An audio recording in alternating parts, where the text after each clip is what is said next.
ఆపదామపహర్తారం దాతారం సర్వసంపదాం లోకాభిరామం శ్రీరామం భూయో భూయో నమామ్యహం. జై శ్రీమన్నారాయణ. ప్రియ భగవద్బంధువులారా, కనిపించే వస్తువులను గురించి కూడా మనకి తెలియడానికి, స్పష్టమైన అవగాహన కలగడానికి ఎంతో వివరణ అవసరం.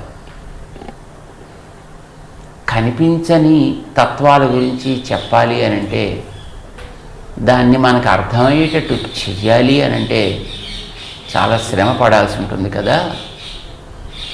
భగవంతుడు భగవద్గీతలో 2వ అధ్యాయంలో ఆత్మని గురించి, దేహాన్ని గురించి చెప్పాలి అని ఆరంభం చేశాడు. ఎందుకనంటే తరతి శోకం ఆత్మవిత్, ఆత్మజ్ఞానం కలిగితేనే శోకం నుంచి మనిషి దూరం కాగలుగుతాడు. ఆత్మజ్ఞానం లేనివాడు శోకసాగరాన్ని ఈదలేడు. ఇది మనకి వేదం చెప్పింది. అందుచేత అర్జునుడికి ఇప్పుడు దుఃఖం కలిగింది, దాన్ని దూరం చేయాలి. ఇందులోంచి అతన్ని బయటికి తీసుకురావాలి అంటే ఆత్మజ్ఞానం అతడికి ఉపదేశం చేయాలి. కానీ ఆత్మ అనేది కనిపించదా. దేహం కనిపిస్తూ ఉంటుంది. కనిపించే దేహాన్ని గురించే మనకి స్పష్టంగా తెలియదు. ఈ కనిపించేటటువంటి దేహం పంచభూతాత్మకము అనేది మనకు అర్థం కావాలంటే దానికి బోలెడంత వివరణ కావాలి. ఇందులో మట్టి ఉంది, మెత్తగా ఉంది కనుక నీరుంది, కాస్త వేడి ఉన్నట్టుంది కనుక ఇంట్లో అట్టే పెడుతున్నారు కనుక వేడి ఉంది అంటే తేజస్సు ఉంది, పీలుస్తూ వదులుతున్నాం కనుక గాలి ఉంది, వేస్తుంటే లోపలికి వెళ్ళడానికి ఖాళీ ఉంది కనుక ఆకాశం ఉంది, లోపల ఏదో అప్పుడప్పుడు గడబిళ్ళలో గొడగొడలో వినిపిస్తున్నాయి అంటే శబ్దం అనేది ఒకటి ఉంది కనుక ఆకాశం ఉంది. కనుక ఈ పంచభూతాలు ఇక్కడ దీంట్లో ఉన్నాయి అని చెప్పాలి అని అంటే ముందర వినేవాడికి దానికి సంబంధించినటువంటి ఏదో కొంత పునాది కావాలి. దానికి ఏదో కొంత ప్రాథమికమైనటువంటి కాస్త అవగాహనైనా ఉండాలి. అది ఉన్నవాడికి చెప్పచ్చు. ఆత్మను గురించి చెప్పాలి. ఆత్మేమో అసలు పోతే కనిపించదా. ఆత్మని గుర్తించాలంటే ఎట్లా గుర్తించాలి? దేహం ద్వారానే గుర్తించాలి. కనిపించే దేహంలో కలిగే కదలికల ద్వారా ఆత్మని గుర్తించాలి. ఆత్మ వేరే రకంగా మనకు కనిపించేది కాదు. అందుచేత భగవద్గీతలో 13వ శ్లోకంలో కనిపించే దాంట్లో వచ్చే పరిణామాలు చూపిస్తున్నాడు. కనిపించని ఆత్మతత్వాన్ని బోధించే ప్రయత్నం చేస్తున్నాడు శ్రీకృష్ణుడు. దేహినోస్మిన్ యథా దేహే కౌమారం యవ్వనం జరా. ఈ దేహంలో, ఈ లోపల ఉండేటటువంటి దేహాన్ని కలిగిన వాడికి రకరకాల మార్పులు వస్తున్నాయి. ఒకటి బాల్యము అని అంటాం, కౌమారం కొంచెం పెరిగితే కుమారుడు అంటాం, యవ్వనం ఇంకొంచెం పెరిగితే అంటాం, జరా ఇంకొంచెం పెరిగితే అంటాం. దేహంలో మార్పులు వస్తున్నాయని చెప్తున్నాడు. ఇది ఎవరికి వస్తున్నాయి? దేహానికి వస్తున్నాయి. దేహం కలవాడు వాటిని గమనిస్తున్నాడు. దేహము, దేహం కలవాడు. దేహం దేహి. ఈ లోపల ఉండేవాడు కూడా వాడికి దేహి అని పేరు. ఆ దేహి అనేటటువంటి వాడికి ఈ మార్పులన్నీ వస్తున్నాయి, నేను చూస్తున్నాను అని వాడు అనుకుంటున్నాడు. ఇవి ఎట్లాగైతే వాడికి తప్పనిసరిగా మార్పులనేవి వచ్చి తీరుతున్నాయో తథా దేహాంతర ప్రాప్తి, వీడికి మరొక దేహంలోకి వెళ్ళడం కూడా అట్లానే వస్తుందయా. అంటే శరీరాన్ని చూపిస్తున్నాడు, శరీరధారిని విడదీసి చూపిస్తున్నాడు. ఇద్దరికి తేడా ఉంది అని చెప్తున్నాడు. అందులో ఒకటి మార్పు చెందుతూ ఉంటుంది అంటున్నాడు. ఆత్మలో మార్పు లేదు అని చెప్తున్నాడు. అంటే నా దేహానికి నేను బాల్యాన్ని చూసా, యవ్వనాన్ని చూసా, వార్ధకాన్ని చూస్తున్నా. చూస్తుండేవాడు ఒకడు, చూచేటటువంటి తత్వం ఒక్కటి, అది దేహము. చేష్టల ద్వారానే గుర్తించాలి అని కదా మనం అనుకున్నాం. దేహాన్ని గుర్తించాలి, ఆత్మని గుర్తించాలి అని అంటే శరీరం నిజానికి లేకపోతే ఆత్మకి గుర్తింపు అనేటటువంటిది కలగడం చాలా కష్టం. ఆత్మను మనం వేరే గుర్తించలేం. ఆత్మ దేహం లేకుండా ప్రవర్తించను లేదు. అంచేత దేహానికి ఆత్మ యొక్క ఉనికిని గుర్తింపచేసేటటువంటి ఒక యోగ్యత ఉంది అన్నమాట. అయితే గుర్తింపచేసే దానిలాగా వీడు మార్పులు పొందడు అని చెప్పాలి. అంటే జీవుడికి మరో దేహం వస్తుంది అనే గ్యారంటీ లేదు. అంటే మనకు తెలియదు కదా, వీడికే ఇంకో దేహం వచ్చిందని మనకైనా తెలుస్తుంది. తెలిస్తే మళ్ళీ వాడి దగ్గర అక్కడ పట్టుకునేవాడు. ఇప్పుడు వీడవాడు మనకు అప్పు ఉన్నాడు అనుకోండి, టక్కని పోయాడు అనుకోండి, పోతే వీడికి మరో దేహం వస్తుంది అని మనకి తెలిసింది అనుకోండి, వెంటనే వెళ్ళి అక్కడ వాడిని క్యాచ్ చేస్తామని మళ్ళీ అక్కడ పట్టుకుంటాం, వరే కట్రా నాదేదో నాకు అని. కానీ అదృష్టం ఏమిటంటే అలాగే మారిపోయిన వాడు ఎక్కడికి పోతున్నాడో తెలియట్లేదు, ఎలా ఉంటున్నాడో తెలియట్లేదు కనుక, కానీ వాడు మాత్రం ఉంటాడు అనేది ఇప్పుడు మనకి స్పష్టంగా చెప్పాల్సి వస్తుందన్నమాట. అంటే ఇక్కడ ఒక విషయం మనం జ్ఞాపకం పెట్టుకోవాలి. ఒక దేహంలో ఉండేటప్పుడు బాల్యము, యవ్వనము, వార్ధకము ఇవన్నీ ఒకదానికే వస్తున్నాయి కనుక వీటి మధ్య ఒక సంబంధం కనిపిస్తోంది మనకి, ఒక దాంట్లోనే వస్తున్నాయి కనుక. కానీ మరొక దేహం అనేది మనకు కనిపించట్లేదు కదా, దీనికి దానికి లింక్ లేదా. ఇక్కడైతే ఈ మూడింటికి మధ్యలో లింక్ కనిపిస్తోంది కనుక మనకి ఇక్కడ పెద్ద ఏడుపు రావటం లేదు మనకి. కానీ మరో దేహంలోకి వెళ్ళిపోవడం అనేటప్పటికి మనకు ఆ లింక్ కనిపించట్లేదు. అందుకోసం దాన్ని ఇప్పుడు చెప్పాల్సి వస్తుంది శ్రీకృష్ణ. తథా దేహాంతర ప్రాప్తి భవతి, వీడికి ఇంకో దేహం వస్తుంది. మరి మాకు కనిపించట్లేదండి. కనిపించకపోవడానికి వేరే విషయం, కనిపించదు కనుక లేదని ఎలా అంటాం? ఇప్పుడు మనం మన ఊళ్ళో బస్సు ఎక్కాం, లేదు మన బంధువుని బస్సు ఎక్కించాం, బస్సు వెళ్ళిపోయి అయ్యో పోయాడండి అని ఏడుస్తున్నాం. ఓ గంట అయిన తర్వాత వాడికి ఫోన్ చేస్తాడు వాడు మళ్ళీ, ఒరే నేను మా ఇంటికి జాగ్రత్తగా చేరాను అని. నువ్వు ఆనందపడుతున్నావా లేదా?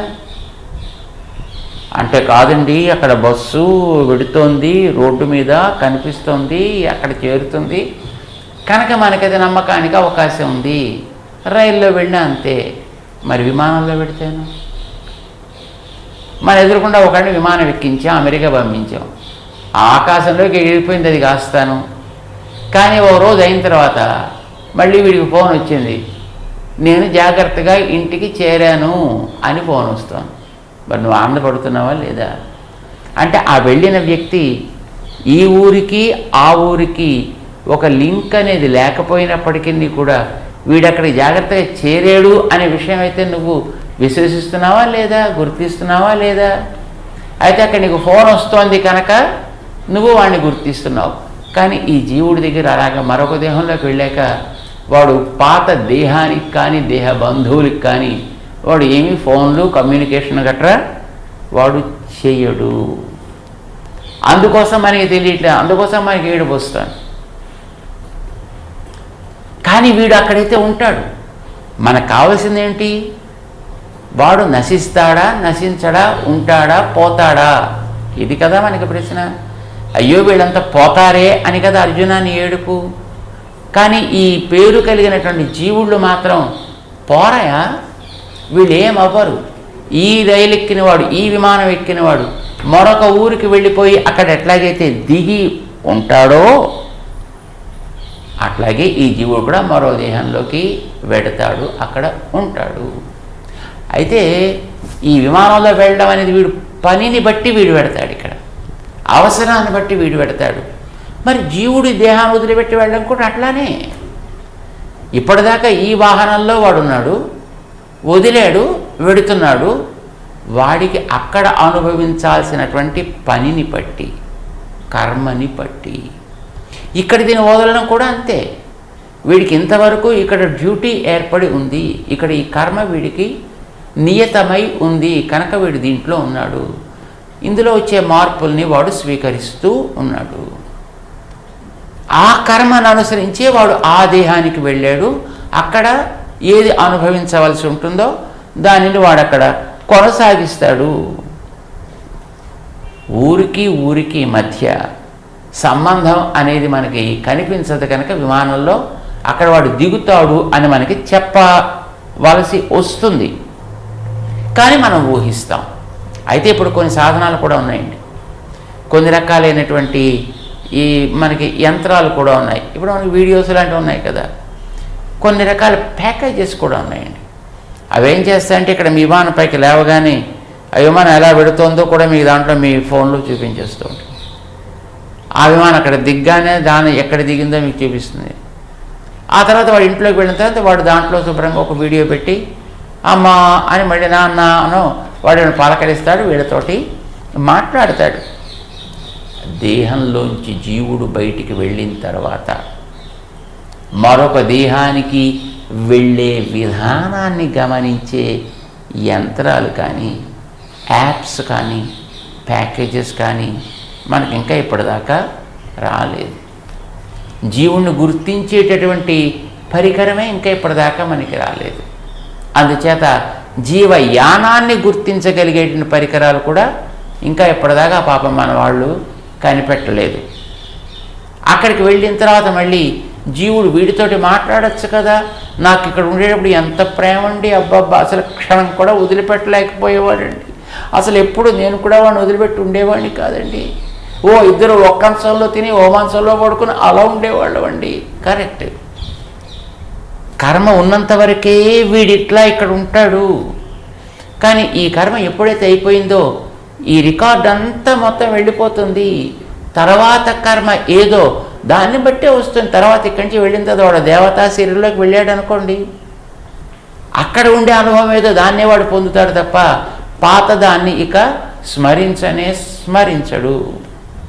నోపయనం స్మరన్ ఇదం శరీరం అంటుంది మోక్షానికి వెళ్ళేటటువంటి జీవుడి గురించి చెప్పే వేద భాగం.